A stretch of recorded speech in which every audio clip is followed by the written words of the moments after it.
Marhaba, that's hello in Arabic. I'm Chef Kamal and you're cooking with Kamal Lebanese style. I'd like to show you the way that I like to prepare smoked eggplant dip, or in Arabic it's known as baba ghanoush. Okay, smoking eggplant for baba ghanoush, or smoked eggplant dip. You want to start with very fresh eggplant.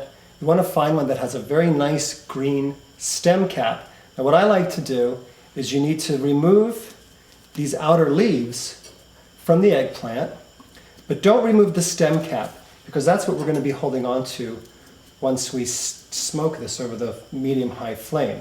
Now what I've already done is then you just pierce this a few times because you're going to put this in a plastic bag in the microwave.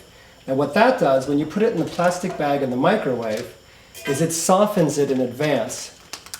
I put this in a freezer bag for about 5 minutes on high in the microwave. And what it's done is it's softened the eggplant, so when I place it over the flame, it just has to smoke it now, and it doesn't have to take extra time to cook it on the inside. You always want to start with room temperature eggplant. If you take them straight from the refrigerator, it's going to be a little more complicated. Look, I'm going to place that right on the flame. And we're going to leave that for about 3 minutes on either side to smoke. Okay, so it's been about 3 minutes. We're just going to go ahead and turn it once to the opposite side and let it continue to smoke for a final 3 minutes. See, this outer skin is getting singed now and charred, and that's exactly what we want, and the flavor of the smoke is piping right up through the flesh of the eggplant. Okay, so now what we're going to do is we're going to remove our eggplant, we're going to turn the fire off, and we're going to remove it back to the plate that we had placed it on the microwave. I'm just going to place this right back on the plate, and I'm going to cover it. I'm not going to put it in the bag, I'm just going to cover it with the plastic bag, and we're going to set this aside for 20 minutes, allowing it to cool before we peel it. Okay, now that our eggplant has cooled for 20 minutes, we're just going to go ahead and peel it and get it ready to prepare the baba ghanoush. So the first thing we want to do is we want to remove the charred skin away from the flesh. I'm just using a regular kitchen knife. You just carefully and gently just separate the skin from the flesh. And it peels right off. The smell is amazing. I love the smell of the smoked eggplant. This is what gives baba ghanoush that really wonderful smoky flavor. Now I like to keep, this is why we kept the stem cap, so we could actually handle it. The stem cap is what holds this whole eggplant together at this point.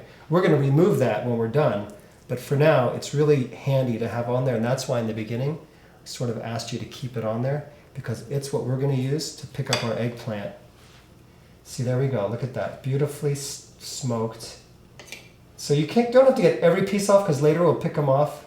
We want to get as much of it off. I'm just going to go ahead and flip this and peel the other side. See, with a kitchen knife, it doesn't need to be a sharp knife. This charred skin just peels right away from the flesh. It smells so good. I can't wait to just whip it up into a batch of baba ghanoush.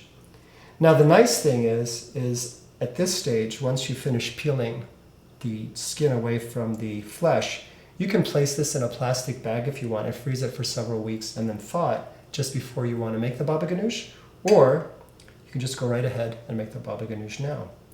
Okay, now we've removed all the charred skin. You're going to be left with, we started with an eggplant that was about 1 pound. See, now I can pick this up from the stem. I'm just going to cut that off.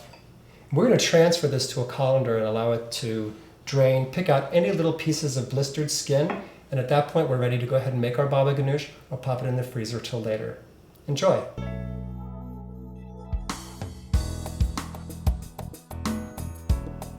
I hope you've enjoyed this tutorial. For more information on this recipe and my cookbook, Classic Lebanese Cuisine, please visit us at cookingwithkamal.com. I hope you enjoy preparing these recipes with your friends and family. As we say in Arabic, sahtain, double health.